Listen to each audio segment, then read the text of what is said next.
Assalamualaikum Pak. Waalaikumsalam.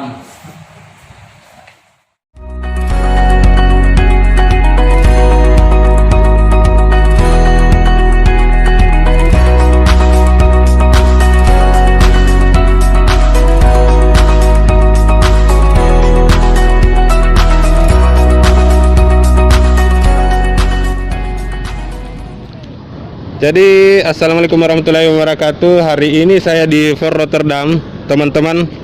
Saya mau lihat-lihat dulu di dalam ini seperti apa. Karena di sini sangat luar biasa sejarahnya Fort Rotterdam. Ikuti saya, guys. Thank you.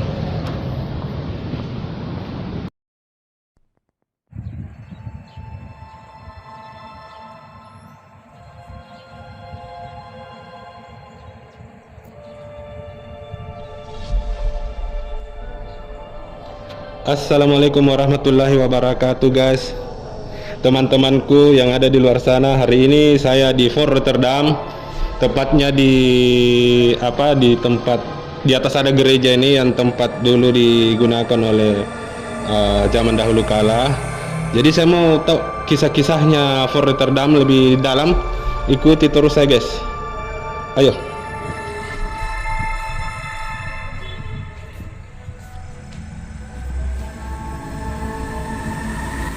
Teman-teman, kalau saya masuk dari luar ke dalam sini, ternyata banyak sekali foto-foto sejarah.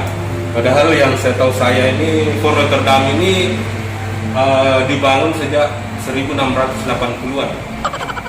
Jadi memang ini, wah, di sini juga ada foto tahun 1946. Nah, ini abad ke-17, guys. Fotonya ini Rotterdam, Makassar. Jadi barangkali yang mengetahui ini, saya mau tanya-tanya dulu bagian publikasinya di sini, guys. Ikuti saya.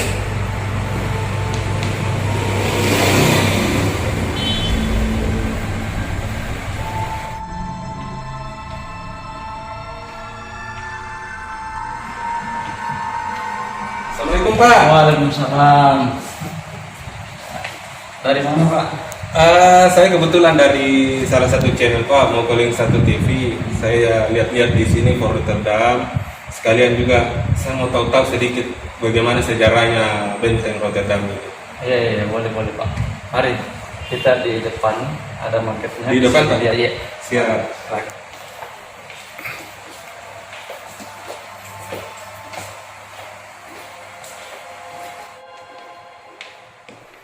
Pak, ini saya dari sana ke sini, saya belum kenalan nih Pak. Kalau boleh tahu kita di sini sebagai apa Pak di Fort Rotterdam ini? Oh iya, saya Pak Jamaluddin. Saya di BPJS sebagai staf pelayanan publik. Nah, tugas saya ya seperti sekarang, saya berikan informasi yang Bapak butuhkan tentang benteng ini. Apa yang ada di ruangan ini boleh saya nanti jelaskan kalau Bapak butuhkan informasinya. Jadi teman-teman, kebetulan ini Pak Jamal ini adalah bagian publikasi di Fort Rotterdam. Pak Jamal, iya. Tadi saya keliling-keliling di sini ada sekitar 2 jam lah. Saya mau tahu sedikit tentang Fort Rotterdam. Kalau boleh tahu ini supaya netizen juga tahu Fort Rotterdam ini dibangun sejak tahun kapan, Pak? Kalau bicara tentang Fort Rotterdam ini, itu sangat terkait dengan kerajaan Goa. Kalau benteng Ujung Pandang ini sebenarnya sudah dirintis sejak masa pemerintahan Raja Goa yang ke-9. Nah, itu sekitar tahun 1545. Nah, tahun 1545 Raja sudah membangun benteng ini. Kemudian kita tahu bahwa benteng ini kemudian diselesaikan oleh putranya yang kemudian dikenal dengan Raja Goa ke-10, namanya Tuni Palangga Ulaweng. Waktu itu benteng ini lebih dikenal dengan nama Benteng Ujung Pandang atau Benteng Ujung Pandang. Nah, sebenarnya benteng ini bukan benteng utama karena kerajaan Goa kemudian kita ketahui memiliki benteng-benteng pertahanan yang berjajar sepanjang pantai Makassar ke selatan dari ujung utara benteng ini yaitu Tarlo sampai sejauh 50 km kurang lebih ke selatan terakhir di benteng Sanrobona. Dan bentengnya itu ada 14, dan salah satu benteng yang masih tetap utuh hingga saat ini yaitu benteng Ujung Pandang yang setelah Perang Makassar itu diserahkan kepada Belanda sesuai perjanjian bunganya yang ditandatangani Sultan Hasanuddin pada tanggal 18 November 1667. Dan realisasi dari perjanjian itulah yang kemudian benteng Ujung Pandang ini dibangun ulang oleh Belanda dengan mengganti bangunan di dalamnya. Dulunya rumah khas tradisional Makassar, Pak. Nah, setelah 10 tahun perjanjian bunganya, pada tahun 1686 barulah Belanda membangun gedung yang seperti Bapak lihat saat ini. Kebetulan kita sekarang ada di salah satu gedung yang paling tengah di Fort Rotterdam. Ini apa namanya, Pak? Ini gedungnya dulunya oleh Belanda difungsikan sebagai tempat ibadah gereja, yang saat ini dipakai untuk ruangan pameran tetap Balai Pelestarian Cagar Budaya, sekaligus menjadi ruangan untuk mengenal benteng ini. Jadi di dalamnya ya seperti di depan kita ada maketnya Fort Rotterdam seperti ini. Jadi teman-teman, ternyata Fort Rotterdam ini jauh sekali karena 1600-an silam ya. 1600 lebih. Kalau gedungnya, kalau bentengnya 1545, Pak. 1545. Pak Jamal, ini kan saya tertarik di tempat-tempat lain. Nah, di sini saya lihat banyak foto-foto sejarah, ada yang 1946, ada 1932. Ya. Kalau boleh tahu Pak, yang di sini di gedung ini ada tidak semacam pusaka-pusaka juga yang disimpan di sini? Sebenarnya yang tersimpan di ruangan ini adalah koleksi hasil ekskavasi yang dilakukan oleh Kantor Balai Pelestarian Cagar Budaya, Pak. Jadi benda-benda hasil temuannya inilah yang kemudian sebagian kita jadikan pajangan. Jadi ada beberapa sampel yang kemudian dipajang untuk dipamerkan kepada pengunjung yang datang di tempat ini, bahwa ini adalah benda yang ditemukan di areal benteng ini. Yang paling banyak ditemukan adalah peluru-peluru meriam kuno, ada komponen senjata, ada tombak, kemudian ada peluru dan material yang digunakan pada gedung tua ini. Mulai dari batu bata benteng, batunya, kemudian tegelnya, ada gentengnya, semua kami pajang untuk mewakili dari setiap jenis yang ada digunakan pada bangunan tua ini. Jadi teman-teman, guys, netizen semua yang ada di sana, ternyata di sini ada juga berupa pusaka, tombak ya Pak ya? Iya. Peluru, ini sangat luar biasa. Jadi sejarahnya Makassar Goa ini, Bapak ini mengisahkan bahwa memang dulu pahlawan-pahlawan sejati bangsa ini.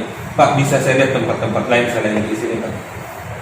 Sebenarnya sekiranya ini bukan masa pandemi, kita bisa kunjungi museum, tentunya dengan ada tepatnya di dalam, di mana koleksinya lebih menarik. Tetapi karena masa pandemi ini sehingga tidak ada kunjungan selama masa COVID-19, jadi sangat semua dibatasi, baik pengunjung bahkan karyawan kantoran itu juga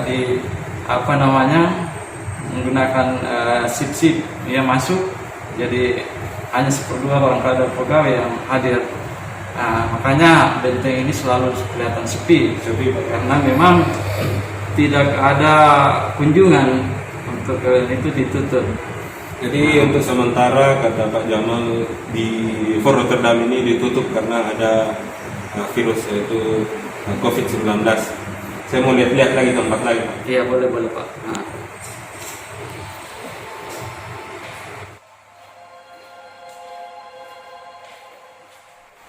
Jadi teman-teman, ada yang tertarik saya mau tanyakan sama Pak Jamal ini. Pak Jamal, kan banyak juga masyarakat Makassar ini menyebut bahwa benteng Fort Rotterdam ini adalah benteng Panyua. Itu kenapa bisa disebut benteng Panyua itu? Ini benteng Ujung Pandang sebenarnya kalau dilihat dari udara, ini seolah-olah seperti penyu modelnya merayap ke Makassar, dari ke laut, atas ya? Dari atas. Jadi ada bagian kepala, setiap sisi ada penonjolan seolah-olah kaki dari penyu. yang kalau sudutnya itu disebut bastion. Nah, benteng ini memiliki 5 sudut. Jadi ada bastion Bone, ada bastion Buton, ada Mandarsha, ada Amboina, dan ada bastion Bacan. Nah, kelima sudut inilah yang membentuk seolah-olah penyu, tetapi penyu kemudian sebagian masyarakat memaknai bahwa itu punya nilai filosofi, menggambarkan karakter dan cita-cita dari Raja Goa yang ingin jaya di darat dan jaya di laut. Jaya, jadi 2 ya Pak ya, laut dan darat. Waduh, Pak, ada fotonya juga ini. Oh, Sultan Hasanuddin teman-teman. Pak, ini kalau boleh tahu bisa diceritakan dulu ke netizen soal kisahnya Pak Sultan Hasanuddin ini Raja kedua 16 ya? 16. Kalau Sultan Hasanuddin ini adalah putra dari Sultan Malikul Said, Raja Goa ke-15, yang setelah mangkat lalu beliau dilantik menjadi Raja Goa yang ke-16 menggantikan ayahnya. Nah, Sultan Hasanuddin ini bernama nama lengkapnya itu dikenal dengan nama Imalambasi dan Matawang. Karain pun temangape Sultan Hasanuddin Tumenang Arimalla Pangkana. Nah, namanya amat panjang karena ternyata ada nama kecilnya, setelah dewasa diberi pandengan, lalu bahkan ada nama Islamnya di masa kecil yaitu Muhammad Bakir. Bisa lihat kamera juga Pak sekali. Ya, boleh. Pak, ya. Yang saya mau tanya nih Pak, ada netizen juga mau tahu ini Pak, ayam jantan dari timur.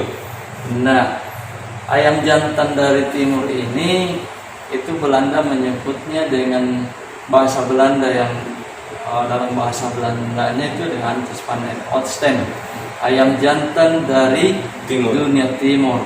Nah, artinya digambarkan sebagai orang yang perkasa, yang kuat dan susah ditaklukkan. Ini adalah gelar yang diberikan orang Belanda kepada Sultan Hasanuddin. Di beliaulah ini di masanya pecah perang Makassar, di mana beliau dipaksa menandatangani perjanjian Bungaya, sehingga salah satu isi dari perjanjian Bungaya itu mewajibkan benteng ini harus diserahkan kepada Belanda dalam keadaan baik, karena kemudian Belanda membangun lojinya kembali.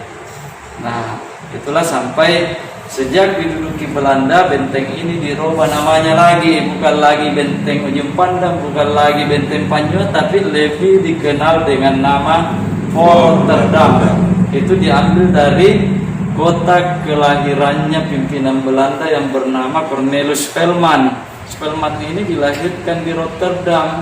Untuk mengenang kota kelahirannya, maka sejak itu tulisan Fort yang berarti benteng Rotterdam adalah di mana Cornelis Spelman dilahirkan. Jadi dia mengabadikan nama tempat kelahirannya sebagai penghargaan atas jasanya sudah menaklukkan Makassar. Nah, perang Makassar yang sangat dahsyat itulah digambarkan dalam sketsa seperti ini. Ini adalah sketsa perang Makassar. Ini dari benteng Panaklukan terus sampai ke benteng Jumpanda yang hampir tak terlihat di peta ini. Nah, ini ada gambarnya Cornelis Spelman di sini. Jadi teman-teman, di sini segudang informasi sangat luar biasa ya. Saya mendapatkan juga informasi yang menarik. Ya, terutama kalian-kalian yang belum tahu soal Fort Rotterdam, kapan dibangun Fort Rotterdam, sejarahnya bagaimana, sudah dijelaskan tadi oleh Pak Jamal bagian publikasi. Jadi saya senang hari ini jalan-jalan saya luar biasa, sudah dapat informasi, dapat konten menarik guys. Jadi sekian dari saya. Jika kalian senang, jangan lupa like, komen, share, dan bagikan guys. Assalamualaikum warahmatullahi wabarakatuh.